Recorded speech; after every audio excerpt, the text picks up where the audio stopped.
Do I need to say anything at this point? I honestly believe they just can't help themselves. Like, they just have to do it. They can't help themselves. Like, if they don't do this, they don't feel complete or something. It's Resident Evil. There's plenty of established black characters already. You even have certain black characters that I would love to see in the actual movie. Like, for example, the police officer, the lieutenant that you beat when you play Resident Evil 2, the one that got bitten by a zombie and helps the main character out. I would love to see that character in the movie. I would love to see Shiva, Chris's partner in Resident Evil 6. I mean, she's a badass person of color, woman of color even, right? Like, you can have diversity. This takes place in Raccoon City. Right? Like, you can just pick random black people and have them in the movie. But no, like, for some reason, they can't help themselves. They need to take characters that are a brand, which is Wesker. Albert Wesker is a brand. When you think about Resident Evil, every fan thinks about him and they have him in their mind. And they just change the brand for no reason. It's like making the Nike brand different. It's like, changing the Amazon brand and making it a sad face with a green layout. It's like, why would you do that? Why would you do that? There's no reason for you to do that. None whatsoever. I swear to God, like Netflix, any day now is going to make a movie set in World War II, and they're going to make Hitler black. Or they're going to make Anne Frank black. Like, they're going to woke wash historical characters. Because at this point, it's not beneath them. What exactly are they doing here? Like, why are they making Albert Wesker, which is an arrogant eugenist, into a black guy? Like, what are they saying? It's like they want black eugenists? What? It is just... It's not even upsetting at this point. It's just like eye-rolling. It's like, why? What is the purpose of it? The purpose is that they probably know the movie is bad, and that this is the only feature that they have that they're throwing at it in order to try to get the movie to sell, which is to sell it by outrage. They used to make movies based on good stories. And then they used to make movies based on special effects. And now they're just making movies that they're trying to sell based on outrage. And you're going to see in the forum, like, people saying, it's like, oh, the fandom is so toxic. I'm going to watch this movie just to stick it to the toxic fans. It's like, okay, fine. Good for you, I suppose. I personally am not buying the whole, oh, this is just the best actor for the job shtick. Because I would also be upset if you were to cast Arnold Schwarzenegger as Blade or Sylvester Stallone as Blade and say, oh, yes, it's just the best actor for the job. No, Blade is black, okay? Like, that's what I think when I think of Blade.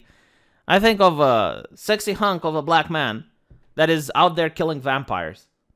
That is what Blade is. And if you change that, it doesn't make sense. What are you going to do next? Cast Tyrion Lannister as Batman? I mean, you need to look the part.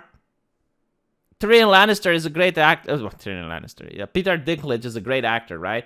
So Peter Dinklage managed to steal every single scene before the writers completely gave him bullshit to say. But before that, he managed to steal every single scene he was in. But that doesn't mean that Peter Dinklage would make a good Superman. He doesn't look the part. But anyway, right? This is not even the main problem. Like, I honestly think, like, this is just a diversion. The main problem is, like, when you read here, it says that Lance Reddick is playing longtime series villain Albert Wesker in Netflix' upcoming live-action Resident Evil series. Not to be confused with the animated Resident Evil series Infinite Darkness or the upcoming movie reboot Welcome to Raccoon City. See, this is the problem right here. This is the problem. Resident Evil is not even a really good IP for a movie. Not to mention, like, all the last movies, they suffer from Hollywooditis, where it's just running and gunning and pew pew pew, and oh my god, the zombies are coming. Brr, brr, brr. It's a good video game. Maybe you can make an interesting movie if it's genuine horror, which is what Resident Evil was supposed to be, like survival horror. Like, that would be cool. But other than that, just come up with something original. Just come up with something good. What is it with this sequelitis? You might recognize Reddick from his roles in film and television, featuring the John Wick series. Like, I'm pretty sure he's a really good character and a really good actor. Sorry, really good actor. But like, more of the cast was announced, so you get other people. In the first timeline, 14-year-old sister Jade and Billy Wesker are moved to New Raccoon City, a manufactured corpo town forced on them right as adolescence is in full swing. Oh my fucking god.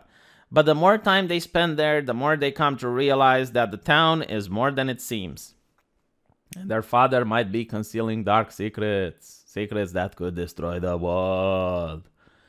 Cut to the second timeline, well over a decade into the future, there are less than 15 million people left on Earth, and more than 6 billion monsters. People and animals are infected with the T virus.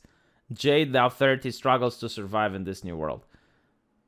Oh my god. Oh, it sounds like a teen drama. If I were to make Resident Evil, okay, you don't need to start with the human apocalypse. In fact, if you actually think about it, none of the video games have the human apocalypse happening in Resident Evil. Why not just have some people trapped in a mansion? Why not go with that? They're trapped in a mansion and there's some bad dogs outside. And they need to explore the mansion. And the focus would be on character development. On trying to see how these people interact with one another. You know, like, you don't even need that many special effects if you think about it. I mean, the Saw movie, the one that takes place in a mansion, you know, that was watched, but that was good. You know, just do something like that. Why do you need to just have like, oh, it's world-breaking stuff, and it's like just 6 million people are alive. It's like so many monsters, many monsters, and Wesker is blah trying to save his sister, and I seen that in the prequels. Well, you know, the ones that they made, and when you look at the comments, it seems that most people agree with me. This feels like the trash version of Death Note they made, yeah, because they don't understand what Death Note is supposed to be about. Death Note is pretty much like Breaking Bad if you think about it. You get a person that starts off with good intentions and ends up being one of the biggest anime villains in existence, right? So they just don't get the vibe. This screams like teen drama. People concentrate too much on the race part. Yeah, it's almost like the marketing department is doing a great job making people concentrate on the race part. Like, don't you find it odd that this is their best foot forward? Like, instead of talking about the story first, or instead of that, they're just, oh, look, we casted this actor, we woke watched this actor, this is our woke washing for this movie. They could have just came out with anything else. Why didn't they come up with, I don't know, who is the hero here? Leon? I guess it's Leon, right? It's Raccoon City, so Claire. Why did they show who they casted for Claire? I can already tell that this series is going to be terrible and cancelled after one season. Is the Netflix way. Leave a season on a cliffhanger, then cancel shortly after. It's why I don't even watch these news TV shows, honestly. Nothing is more annoying. I don't think there's much in the world that's more annoying than having a show canceled on a cliffhanger. Great actor, but I guess with him we'll be in for a completely different Wesker. The old Wesker is a stereotypical, arrogant, white eugenist. Yeah, absolutely. Absolutely. Like, this is one of the problems when they cast actors like this.